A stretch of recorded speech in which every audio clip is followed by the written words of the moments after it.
Am I eye-hole for exposing my boss's misconduct and getting him fired?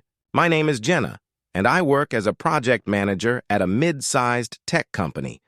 For months, I had poured my heart and soul into a critical project that could secure a major client and potentially lead to my long-awaited promotion.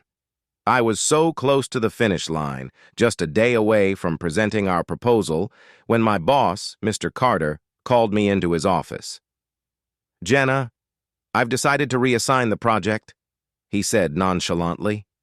"You'll be handling the quarterly report instead. James will take over the presentation." I was stunned. "But I've been leading this project from the start. The presentation is tomorrow." Carter dismissed my protests with a wave. "James can handle it. You're needed elsewhere." The disappointment hit me like a ton of bricks. This project was my ticket to recognition and advancement, and now it was being handed off at the last minute to someone else, simply because James was Carter's favorite. That evening, I went home feeling crushed. But as I relayed the events to my partner, anger started to replace my sadness. "No one's going to take away what I've worked so hard for," I vowed.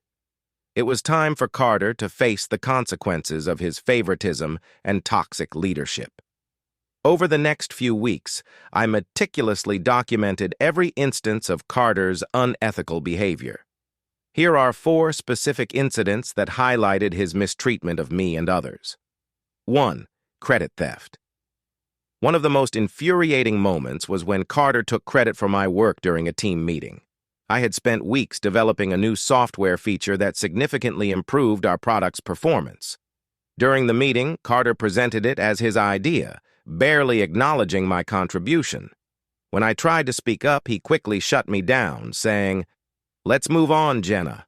We don't have time for every little detail." 2. Public humiliation. Another incident occurred during a company-wide conference call.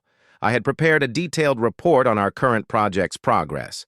As I was presenting, Carter interrupted me several times, questioning my figures and undermining my confidence. At one point, he said, "Are you sure you know what you're talking about, Jenna? Maybe someone else should handle this next time." The call ended with me feeling humiliated and my credibility damaged. 3. Unreasonable deadlines. Carter had a habit of setting impossible deadlines. One Friday afternoon, just as I was about to leave for a family event, he dropped a massive project on my desk, demanding it be completed by Monday morning. "I trust you can handle this, Jenna. It's crucial," he said, leaving me no choice but to cancel my plans and work through the weekend. When I submitted the project on time, he barely glanced at it before moving on to something else. 4. Disrespectful behavior. The final straw was an incident involving a junior employee, Maria. Carter often picked on her, making inappropriate comments about her work and appearance. One day, he berated her in front of the entire team for a minor mistake, reducing her to tears. I stepped in, trying to defend her, but Carter turned his ire on me instead. "Stay out of this, Jenna. Maybe if you focused on your own work, you wouldn't make so many mistakes yourself," he sneered. These incidents were just the tip of the iceberg.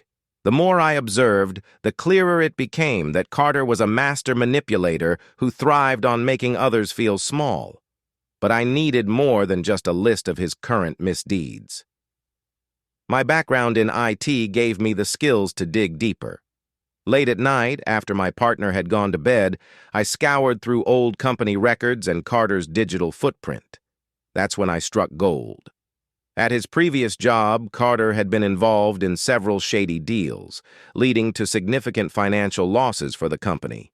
He had managed to escape any consequences by leveraging his connections and silencing anyone who tried to blow the whistle. Armed with this information, I decided it was time to act. Using the company's anonymous reporting system, I compiled a detailed report on Carter's past and present misconduct. I included evidence of his unethical practices, financial discrepancies, and testimonies from colleagues who had suffered under his leadership. I sent the report to upper management and key stakeholders, The next morning, the office was buzzing. Whispers and shocked expressions were everywhere. I kept my head down, pretending to be engrossed in my work, but inside, I was anxious and hopeful. By midday, an announcement came. An internal investigation had been launched to look into the serious allegations against Carter. Over the next few days, the investigation moved quickly. HR and the legal team confirmed the details in my report, and Carter was promptly escorted out of the building. Watching him leave in disgrace was incredibly satisfying. I had not only saved my job, but also ensured that he would no longer be able to harm anyone else in the company. With Carter out of the picture, the project was reassigned to me, and I worked tirelessly to complete it. The presentation went flawlessly, and the major client was thoroughly impressed. Shortly after, I received the promotion I had been working towards for so long. To celebrate, I took my team out for a well-deserved dinner. The office atmosphere improved drastically under new ethical leadership. Employees felt valued and motivated again, and I was finally able to enjoy the fruits of my labor. Looking back, it was a hard-fought battle, but justice was served. I turned the tables on Carter and reclaimed what was rightfully mine. And that victory was sweeter than anything I could have imagined. It's been 6 months since Carter was escorted out of the building in disgrace, and life at the office has changed dramatically. I've been entrusted with leading several high-profile projects, and my input is valued in strategic meetings. It's incredibly fulfilling to work in a place where my efforts are recognized and rewarded. My latest project involved launching a new product line, which received rave reviews from clients and boosted our company's reputation in the market. Word about Carter's fate eventually trickled back to us. After his dismissal, his professional reputation took a severe hit. The industry is small, and news of his unethical behavior spread quickly. Unable to secure a position in a reputable firm, Carter was last heard working in a minor consulting role, far removed from the power he once wielded. Recently, I was recognized with the Employee of the Year award. During the award ceremony, Ms. Harper highlighted not only my professional achievements, but also my resilience and commitment to maintaining integrity. It was a proud moment, and I felt truly appreciated for the first time in my career. Looking back, it's clear that standing up to Carter was a pivotal moment. The decision to expose him was daunting, but it was necessary for the greater good.